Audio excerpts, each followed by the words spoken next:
the feedback has been that I'm like well-informed interviewer and I ask the right stuff. But that does... Is that a dig? You know, Is that a dig? No. Jingle! I feel like I've stepped into a very swish world. You're Really? both very tanned. We've just been to Portugal. Your skin is very clear. Okay. I got up early to get a train into London. I feel like I've been dug up. You know when like you get somewhere and everyone else is wearing makeup for filming and you're not, and you think, I look normal, but I'm now going to look ill. Right. No, I've got makeup in my bag. Do you want some makeup? I have decided I can't go down that road. Okay. Because that way madness will lie. And Got I'll you. end up getting like surgery on bags under my eyes and stuff. I've It's a often slippery said slope. this. One of the reasons I absolutely hate wearing makeup for TV stuff. You've got makeup today? What an offensive question. Okay, sorry. Someone who's clearly been in the makeup chair for 3 hours. He just uses my makeup artist. That's all. Yeah. It is. I've always said taking it off, it's like getting really ill really quick when you take it off. Do you know what I mean? You just and not to let everyone behind the curtain here, John, but the first thing you did say when you walked in was, "I'm really sweaty off the tube." I am very sweaty off the tube. And I said, "You're keeping it real." I am keeping it real, but it's so strange how this is a great setup. This is very cool. It's going to look nice, isn't it? fantastic, but it's mad how quickly podcasts have become TV shows. Yeah. She's fuming about it. I'm seething. And like all of the podcast creators are thinking, right, how do we put out full-length video episodes? And you're like, hang on, Yeah. this is good. So it's almost like a TV person going, how do we just put out the audio of Mock the Week? 100%. And Yeah. they're probably thinking of that. No, it will. So eventually they're going to like swap over. Yeah. And everything on telly is just going to be audio, and everything that was audio is going to be on telly. But it's so much better than when we started on BBC and on XFM, me and Ellis. It was like voice-activated CCTV cameras. Wow. So it always looked like you were being interrogated in an episode of 24 Hours in Police Custody. And they'd put these out and you think, this looks like we're in prison. This is terrible. Your faces are really small. Yeah. We used to have like a GoPro on the mic there. And it was the worst angle of anything I've ever seen in my life. It's like GoPro's like a footage from a Mars rover. Yeah. A little robot trying to find water. Well, you're fuming, aren't you? Because you normally would be in pajamas, you'd put your fake tan on. Now we've got to get ready for the pod. It's really starting to feel like work, I'll be honest with you. Well, it's really pissing me off. Yeah. Do you know what I heard someone say the other day? A young person said, what podcasts do you watch? Shut up. Oh, Yeah. we yeah. used to take the mick out of people who said that. But now, it is a There thing. we go. So older people used to say to me, no offence here to anyone, but older people used to say to me, yeah, watch your podcast. And I was like, oh, bless them. Yeah. But now younger people are saying, what podcasts do you watch? Oh, God. Should I be delivering this straight down the gun? No, you've got to pretend. Apparently, you've got to pretend like they're not there. I'm just going to answer every single I've question. heard down the barrel. I've never heard down the gun. You made it sound even more dark. Someone once said to me, if you're ever doing filmed stand-up, pretend the camera is the person in the audience you fancy. So you like look at them at all the best lines. Do you guys do that? Is that a thing you do? Right. Do you I've pick never someone heard you that. fancy? That's great. It's a great back piece in the of day advice. before I was happily married. But yeah, you would if you were, I mean, come on, we've all done the uni circuit when we were younger men, me and you, back in the day. We certainly And have. you would, yeah. But it worked. Oh my God, I did do that. Yeah, all the For a lines that make punchline. you sound cool and sensitive or very witty, you just pop the old eyes over to the camera Oh my gosh. Oh, Do you the know girl what's sad fancy, about that's that? amazing. and then just hang around at the bar for an hour afterwards waiting for the camera to turn up and then thinking, I think the camera's gone home. And just, why did I bother? We have to stay over now. I'm going to get a travel lodge. I hate it so much. Is this so why bleak. you guys got into comedy No, in the first place? not at all. I do believe we've gone for attention. Oh, man, to fill a gaping hole of darkness. There's one story about a guy who used to do, when he did jonglers, he would go to the bar and he would say, look, after the show, if I meet someone, I'm going to come up to you and I'm going to say, can I get a bottle of your finest champagne? And you're gonna say, I'm sorry, we've run out of champagne, but we've got Prosecco. Right. And then he would meet someone and say, would you like to come back to my hotel room for some champagne? And then go to the bar and say, This is can I have a bottle of your horrible. finest champagne? then they would say we've only got Prosecco. He'd save himself, 100 quid or whatever. Anyway, he did it so many times. This barman got so annoyed that he sourced a bottle of really, really expensive champagne. So he goes over and says, I'll have a bottle of your finest champagne, please. Yes. And he goes, here you go, it'll be 500 quid. Yes. I love that so much. Serves him right. Yeah. Serves him right. Anyway, Fantastic. let's not get too down about how tawdry the circuit used to be. It used to be, but thankfully it's better days now. It's all better. Is it? Better, but it is. It is. And not perfect. Yeah. But, I don't know. My friend's just started comedy. Wow. She's been doing it for about a year. Maybe 2 years. And she's like on the circuit now. But obviously she's a mum with 2 kids, and I'm going to see her show in a couple of weeks, and I'll get all the gossip from her. Oh yeah. It should be a lot better. I think people are a lot better now. I think they're very dated. Even them things, I think they happened before we even started them ones. Yeah, but I think maybe there's still bad behaviour. I mean, what we're talking about is sort of grim, but not particularly awful. But I think there's more of a sense of support groups and networks and WhatsApp groups and, people kind of watching each other's back and calling out bad behaviour. Fingers crossed. Brilliant. Because obviously, Chris, you and I are the good guys. Well, and that's what good guys say. At the minute, guys, you are the good guys. Hey, but listen, times change. I was always driving home, me. I never even stayed for a drink. I was rubbish. Absolutely rubbish. But look, we're not here to talk about how tawdry the circuit is. How do you cope? Yes, is the title of your podcast. Because obviously you do the podcast with you and Alice. Yep. You're doing the podcast tour with you and Alice. It's nice going on tour with somebody else. It is, yes. We loved our tour. You get a bigger car. You do get a bigger car. The seats fall down as tables, and I'm so excited. Ooh.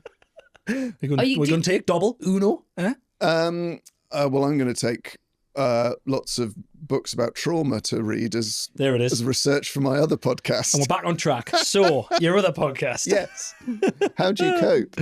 Yes. There's probably about 30 episodes of that out now. And Brilliant. I'm very grateful to be able to speak to people at length about difficult things they've experienced, how they got through them, coping mechanisms, tools they use to cope with anything from addiction, eating disorders, mental illness, mental health problems, grief, injury. Well, actual health problems. You've had Matt Ford on who battled cancer. Yeah, that's one of the best things I've ever been involved with, interviewing Matt, because what he went through was so extreme, so painful. He had he had cancer in his spine. Yeah. He had a sarcoma. So he had part of his spine removed. He lost function with his bladder. He had part of his intestine removed. I mean, it was wild. And it was, when I heard about it, he had a pain in his back at Edinburgh Fringe, just in case Rosie's not aware of this. He had a pain in his back on stage at the Edinburgh Fringe, and he thought he just pulled a muscle in his back. But then all this happened, obviously. For me, it was so weird because 40 was 40. It was like invincible, absolutely bulletproof. You would think, no, he was just the life and soul of the party. I mean, he's still working. He's going from strength to strength, which I'm so happy about. But it was one of them things where you go, oh shit, this can happen to anyone, because this has happened to 40. And he wasn't just the life and soul of the party. He was the life and soul of the cancer ward.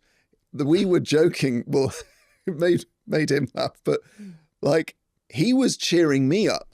When I came to visit him, because I was in the middle of a tour, I was absolutely like, I was flat, I was down, I was just exhausted. And there's a guy lying in a bed who's being turned twice a day so he doesn't get bed sores, with a scar literally all around his ass.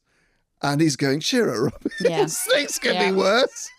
But it was great. And I ate too much custard and got like a sugar crash because the sad thing to say. The canteen in the hospital was so good that I ate this big pudding with loads of custard. That's the worst. But the interview with Matt is a lesson in mindset. Really? Yeah, and like Matt was saying, this is really useful for anyone going through any difficult situation. It doesn't have to be as extreme as that, but the first thing to go wrong, right, is not in your control. Whether that's getting cancer, someone dying, your partner leaving you, work problems.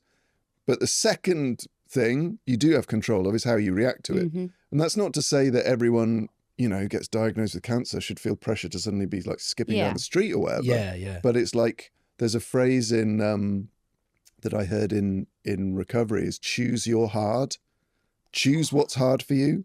Wow. And cancer is hard. Yeah. And it's going to put you in places you never imagined you were going to be emotionally and physically.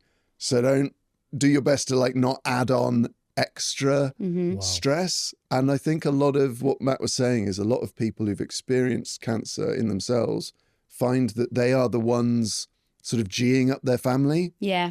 Because they need the sort of atmosphere around them to just be as kind of Pleasant. stress-free as possible. Yeah. Wow. Yeah. So that's just an example of one episode.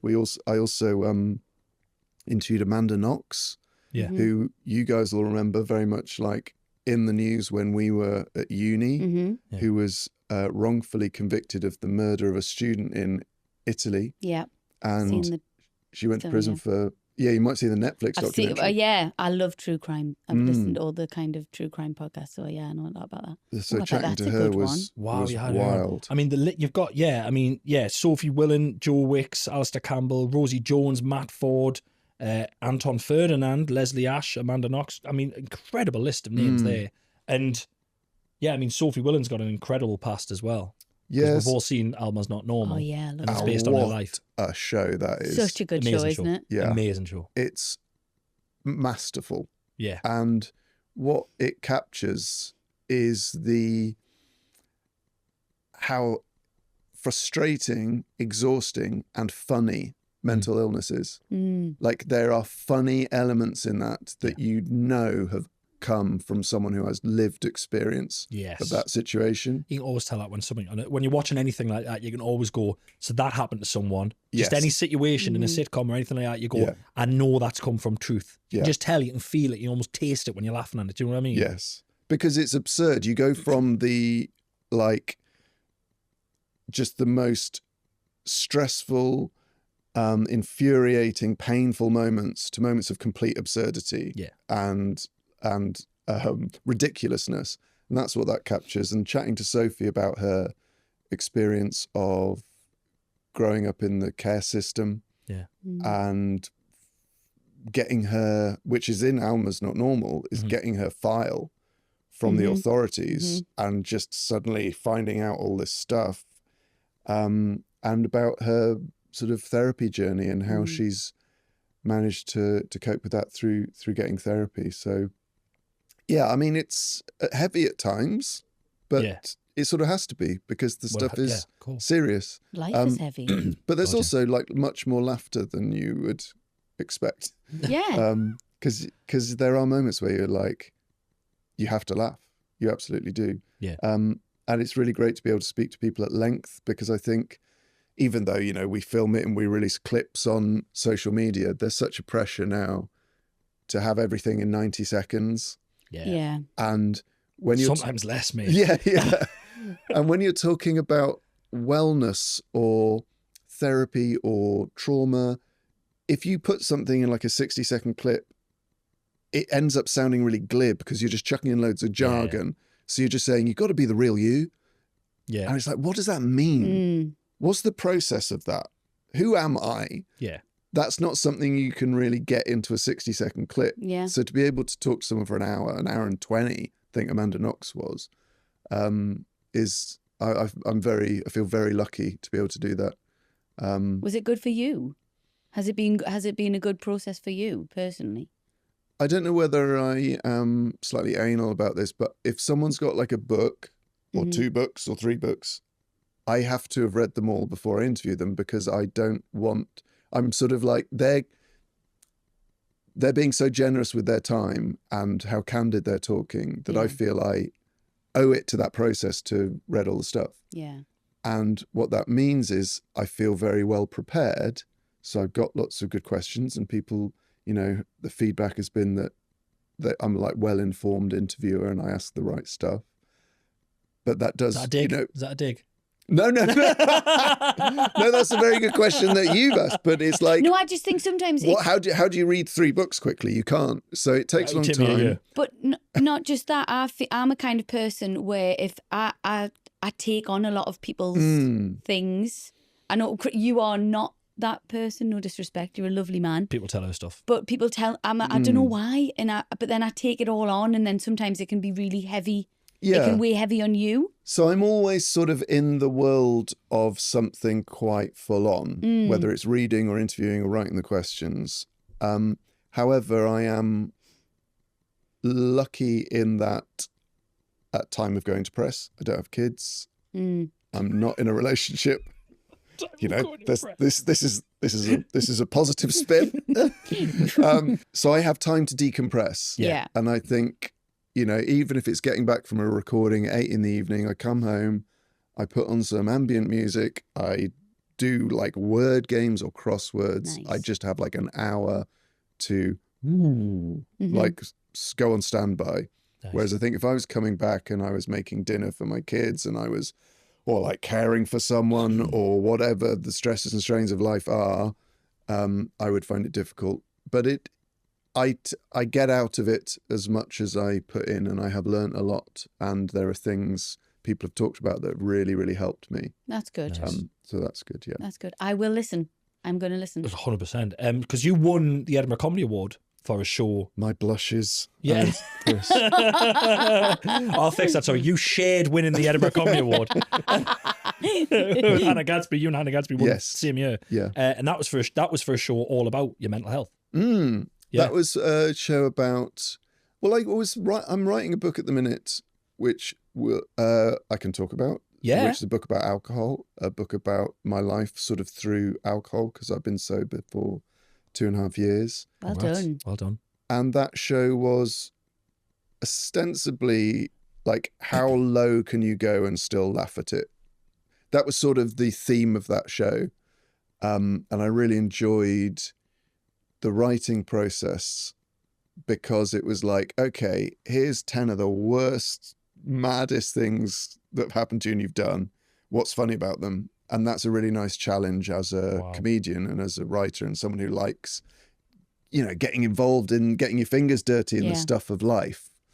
And I was very, you know, so many shows in Edinburgh are fantastic, and I don't think mine is any better than anyone else's, but to have that show Chris has never won, recognised. so.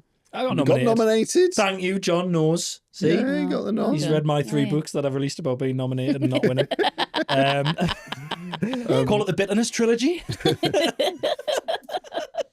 But yeah, that book is available for pre-order now. It's Fantastic. called Thirst. It's all going on. Nice. Thirst. I like it. They talk of my Ooh. drinking, but never my thirst. Nice. It's an old proverb. And it's sort Amazing. of 12 drinks that changed my life. A chapter on each one. Nice. So that'll be available to pre-order now. That's available to pre-order Amazing. now.